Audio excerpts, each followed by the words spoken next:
2023 will be one of the hottest years that humans have ever recorded. Happy New Year. But why? And how can we already know this?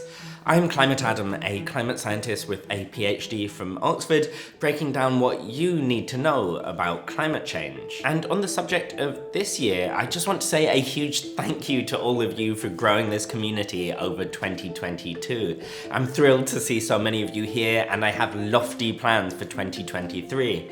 To make sure you don't miss them, make sure you subscribe, you click the bell thing, and if you're still not done clicking on things, then click this link up here to become a patron over on Patreon and support the channel even more. But how can we already know that 2023 is going to be one of the hottest years ever recorded if we're only a few days into the year? I mean, can climate scientists see into the future?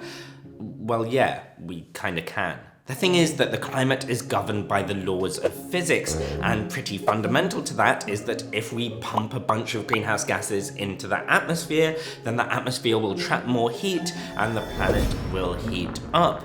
And I hate to break it to you, but we have been pumping a bunch of greenhouse gases into the atmosphere has been trapping more heat, and the planet is heating up. So that's one of the reasons that we know that 2023 will be one of the hottest years since records began, because well, now every year is one of the hottest years since records began. In fact, because the planet is heating up, every single year since 1983 has, at the time, been in the top 10 hottest years ever recorded. So in some ways, predicting that 2023 will be one of the hottest years ever recorded is a bit like predicting that summer will be hotter than winter. I mean, that's just how the physics of the climate works. But there's another reason to think that 2023 will be even hotter than usual, and it's all because of the little boy oscillation.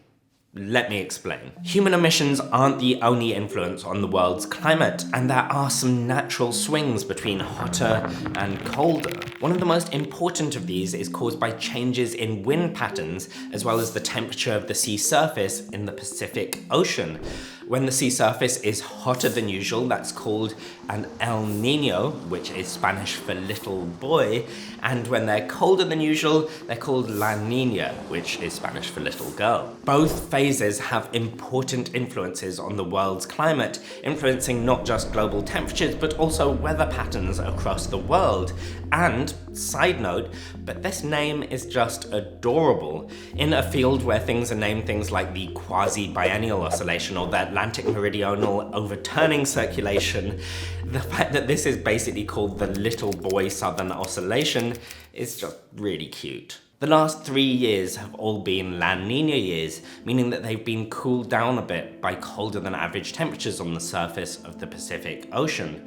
But given the current state of the atmosphere and ocean, climate scientists are predicting that this phase is likely coming to an end in 2023, and that temperatures will get an additional boost, making them likely even hotter than 2022. What blows my mind is that even though 2022 was a La Nina year, and so was being cooled down by this natural cycle, it was still around the 5th hottest year ever recorded. And that's because, yeah, you guessed it, that whole pumping greenhouse gases into the atmosphere thing is pretty powerful. Okay, so because of greenhouse gas emissions and the little boy oscillation, 2023 will likely be one of the hottest years we have ever recorded. Now, of course, we can't say that with absolute certainty, and there are some things that could happen this year which would be impossible for us to predict. For example, if there were a huge volcanic eruption, or if aliens showed up and shoved the planet out of its orbit.